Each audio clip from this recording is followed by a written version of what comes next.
Hey guys, how you going? Welcome to Hold the Ball HTB. Hope you guys are well on the Sunday morning, and hope everything is smooth. Thanks again for tuning in and watching. If you miss any of my other videos, go back, have a look, let's engage, tell me what you guys think about it. But yeah, for now, this is basically my review of the Boys Tigers versus Panthers, and I'll just give you guys my objective analysis of the game, plus some sort of talking points as well surrounding that game, which I think has brought up probably a lot of discussion surrounding Origin, as well as, I guess, the banter that was sort of thrown towards Ivan Cleary as well. So yeah, let's get straight into it. So the Tigers beat the Penrith Panthers 26 points to 6 at a Leichhardt Oval in a very, from what I saw, cold night on a Friday. So my thoughts on the game, first and foremost, was I just had this feeling that the Panthers were going to win. That's what I tipped. The reason being was I think they were sort of coming into form. It is two wins in a row. They're coming into form, and I just thought, well, if they're going to try and make a mark, if they really want to take this seriously, they've got to just win this, right? There's no excuses here. There just wasn't any excuses, right? This team just had to win. If you're versing a team that have 7 to 8 of their key players out for Origin duties, you've got to win, you've got to take advantage of it. And that's what the Tigers did. It was probably a game that showed Penrith being very uncharacteristic with the way they do things, defensively especially, right? 26 points. But look, some of the standout plays to me. So you got the tackles was Alex Twal with 42, and you had Tyrone May with 44. The attacking run meters, the most was Alex Twal, 174, and Dylan Edwards, 162. Just quickly, I think Alex Twal is a gun. I'm a big fan of Alex Twal. I like watching him play. I think he adds so much to that Tigers pack, and the way that he sort of does things, he's a no-nonsense type player. You don't really notice much of him outside the field, but in the field, he just seems to be one of their stand-up players. Week in, week out, he gives them the best, and always does what he can. And I think he does the little 1%ers very correctly. So that is my feedback on Alex Twal. I like watching him play. Yeah, it's a pity he hasn't been caught up for the Blues, but I reckon he's definitely got some sort of form there if he can build on it. Line breaks was Matt Burton with 2, and the missed tackles, or the no missed tackles, was Tyrone May with 44 tackles and no misses. So that was sort of like standout stats there. And for the team stats, the Tigers and Panthers, so the errors was 10 to 12. So again, shows you Panthers again being uncharacteristic sort of things you don't see from them. And I get, yes, that's because, the 8 players are gone, the chemistry of the team, I get it. But again, 12 errors, still a big thing. Penalties conceded, 11 to 10. Missed tackles, 23 to 30. And again, highlights again, just this Penrith team. What they really rely on is their hard, gritty defense and their attack, right? And that went out the window completely.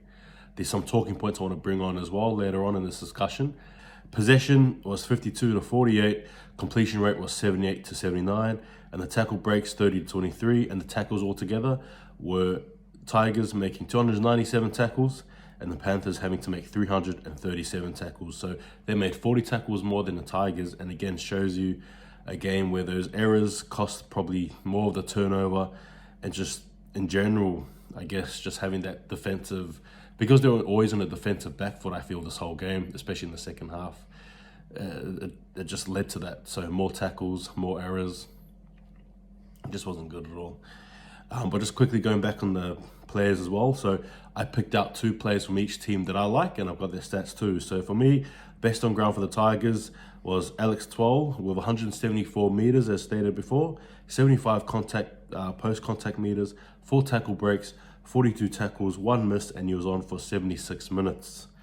And the second was Dan Laurie, and again, Laurie to me is a gun. He is awesome. I enjoy watching him play. He offers that very quick, thunderous sort of attack for the Tigers, very smart on his feet.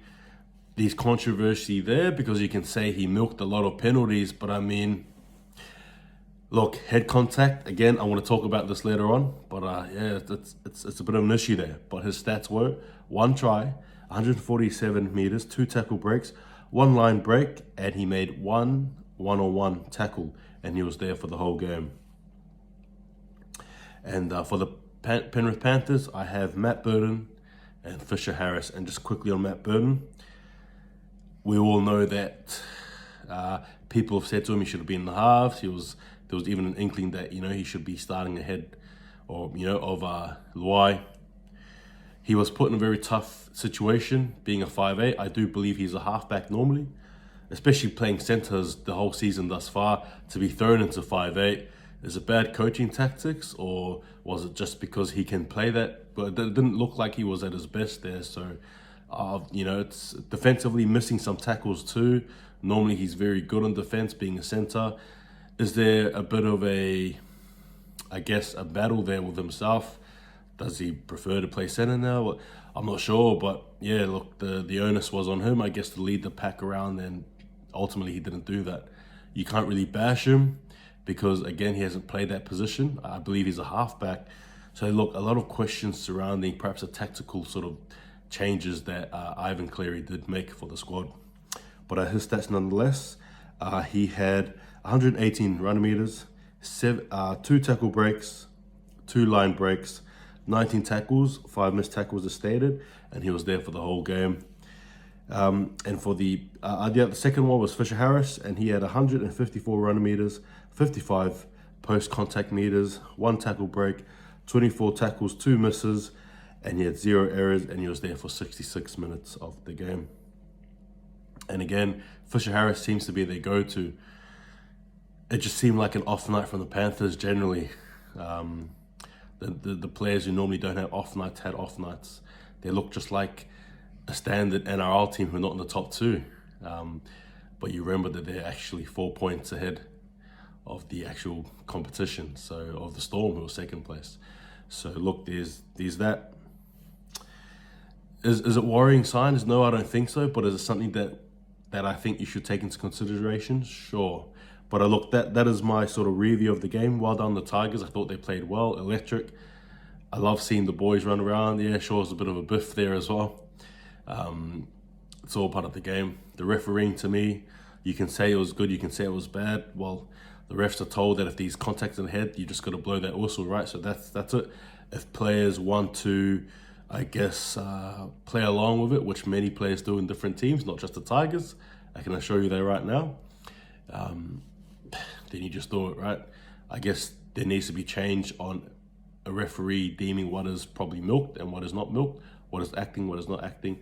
Probably have a card there, a 5-minute card if there is acting, because technically, honestly, you got to get it out of the game, right? If truth be told. But in saying that, if it's not an issue, the milking, the acting, hey, then it is what it is, right? You're going to get players to do it, and that's it. But no, by all means, again, you can't blame the refs. This is a rule from PVL, who has stated as well that he should have contacted the players to let them know about the rules. So there you go. That sort of shows you where the NRL is at the moment, and competency from the top right down to the bottom. But I digress. Good game overall, as stated. Tigers win that one. But there were some talking points I want to talk about. That's probably the main part of the discussion. So these Origin, does it really matter? Does the state of Origin really matter in that sense of, should it be played during the mid-season or should it be played after? These arguments for both are strong. However, I think the international window needs to be taken more seriously. That's for a later video. But I think personally, the Panthers showed you what happens when a team is absolutely stripped of their Origin players. Now, granted, I know the Storm and the Roosters have been through the same thing, and they've still had a strong team. Now, does it come down to depth? If you're a Panthers fan, what do you reckon? Is there depth issues? Or was it more a tactical issue from Ivan Cleary? Or was it just an off night, coincidentally, when 8 players are away? Not sure, but have a think about that one there. Because the Storm and Roosters seem to be fine, right? They've always been fine with their Origin players stripped. No difference there. So what was the reason for the Panthers? And I get their fans may say, well, we had players stripped. Sure, you did. But again, like I said, Storm and Roosters, You know, I mean, even the Storm and Titans game yesterday, both teams were stripped of their players, and it was a pretty close game. So, yeah, well, you tell me what you guys think about that one there. Another point as well is the fans chanting those words. I'm not going to repeat it here, but they said those things to Ivan Cleary. And, well, what are your thoughts on it? For me personally, Ivan Cleary, I understand, started with a kiss last year, right? And the fans, the Tigers fans, feel very disheartened, and I guess that has not gone away from their memory bank. To be fair, he started it, so these bants are there. My only concern was, how do you think Nathan Cleary was feeling, being amongst that crowd, hearing that? It would have been awkward, him and his teammates. It's not something nice you want to hear, you know, people saying that to your father. So I guess for me, it's all like, what does he think about it? You know, being there in the crowd listening to it. So yeah, that's probably my only concern. Besides that, what do I think about it personally? Look, it is what it is, it's banter. Should you be saying it? No, especially when the kids are there, the young kids there, you shouldn't be saying that stuff, right? But free speech, sure. But I just think around the kids, around Iman's boy, probably just the only two concerns there. But hey, you go at it, you rip at it. And just lastly as well, as talked about before, the Penrith Panthers, they lost that game purely because they were stripped of their origin stars. That's it. That's the end of the story. If they had a full strength team, they would have won the game. No ifs or buts. That's it. That's the reality. But they didn't. They lost. They still could have won, but they didn't. Is it a question of depth? Who knows? But that's my point there. But look, that's my overall view of the game. I thought it was cool. I thought it was a good game. It was a very hostile crowd. Very, what do you call it? Derby-like, whatever you guys want to call it.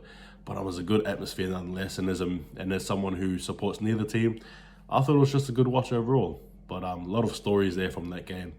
And I guess a lot of, fans feeling it from either side anyway. But that was my review of the game. This will be the last time I review a team that is not the Warriors. But I did so because it's a bye round, may as well. And this game seemed very hot in regards to topics to talk about. But that is me for the meantime. More videos coming up today. Stay tuned. And I have my first installment of the Pacifica NRL. And just remember, Pacifica means, for me anyway, Pacifica/Māori. But looking forward to it. Take it easy, guys. And I'll see you guys next time. And just remember, man, if you're Panthers right now, about your team, what do you have to do? Hold the ball. Take it easy, guys, and I'll see you guys next time.